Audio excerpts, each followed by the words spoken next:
Hello and welcome to Jumble Lane. Today I'm going to be showing you things that I'm going to be doing to the layout in the future.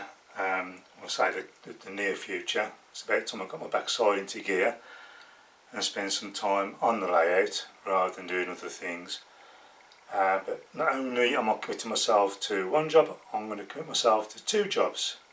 I've got this bridge which I'm going to build some embankments either side to make it a bit more scenic and finish it off. I'm also going to work on the layout inside the wardrobe.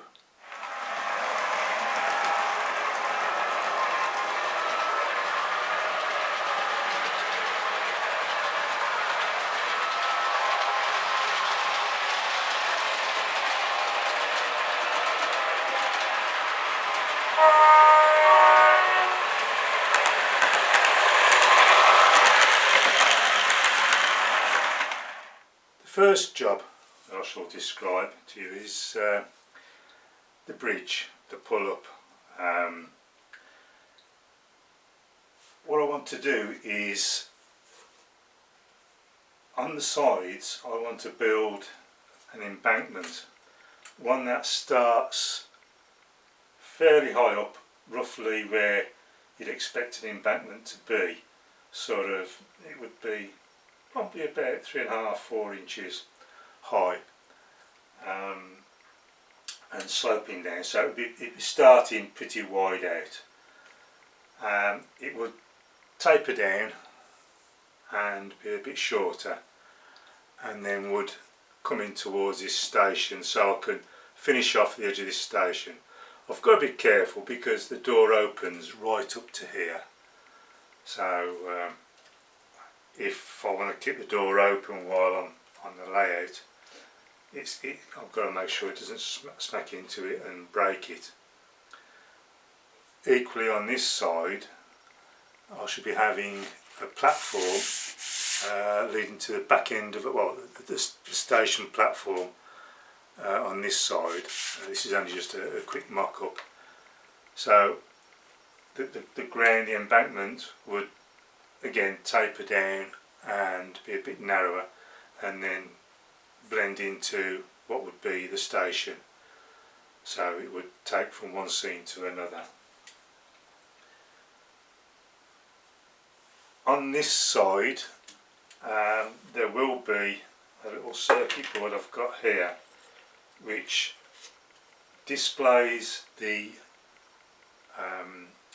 running DCC number of the loco that's on this track here, the first track. So as soon as a loco comes along this track here, its DCC number will be displayed on this display here. So I've got to build that into the fascia of this part of the embankment, so it will be finished off nicely. What I might have to do, because as you see this lifts up, this gap above the hinges will basically disappear. So basically it goes up in the air. Where the embankment comes out at the side, it will in fact, you've got to have to be careful where it squashes in. So what I'm going to do is make some loose inserts that will fit in there and blend into the scenery on both sides and just clip into place. To make the base of the embankment, I shall use some strips of wood similar to this, which will fit underneath. Demonstrate like that. They'll fit underneath, so it gives me access to the wiring at the back of there. So as it comes down, there'll be about 3 or 4 of these strips of wood, big enough and wide enough to basically hold the scene area at the side. I'll probably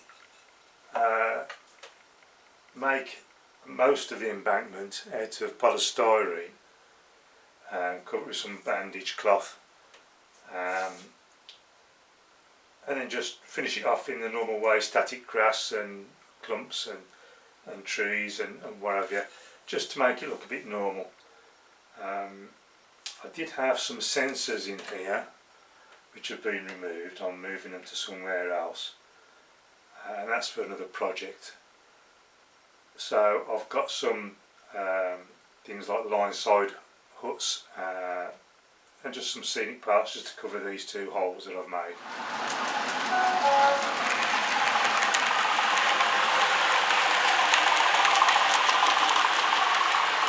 In the wardrobe area, I have made some changes recently. As you can see, we've got a bit of track marking here where this piece of track went along here. There's a junction here which I'll show you in a while, which I've moved and changed. I've also changed these two bends at the back. They were closer into the corner and basically were too tight of a bend. So what I've done, I've made myself a strip which went into a 4th and 5th radius measurements, and I marked where this track was, and then I'll use set track for this bend, and then I use flexi track closely following the line but made it come out wider at the end, to make sure that the bends weren't too tight. And I've glued the track down, I've resoldered the droppers into place, and I've sent locos through there and tested it. I've got to send some rakes with coaches on. I've got different coaches, some old ones which really aren't fantastic, and they do a lot of derailing. So they derailed a lot in this corner, and then they had a problem here where it came down and the join between the slope and the flat was too obvious, and it basically, some of the wheels on the bogies were just in mid-air as they transformed from the slope to the flat. So I've dealt with that now, and hopefully it's all okay.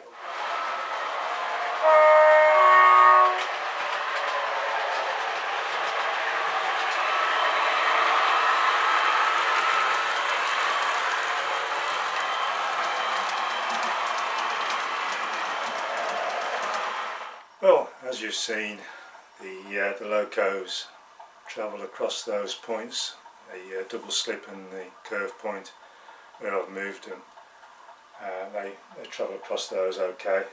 I'll have a good go with the coaches.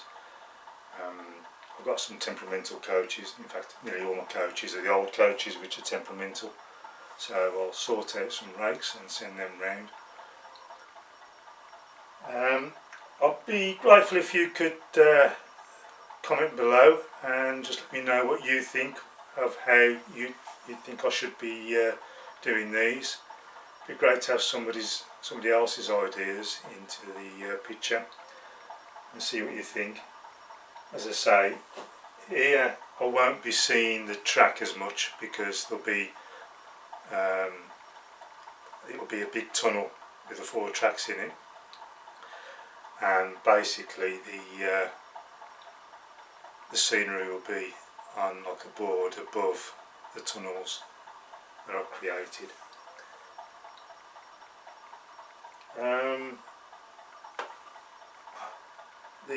The rest of it is growing very, very slowly.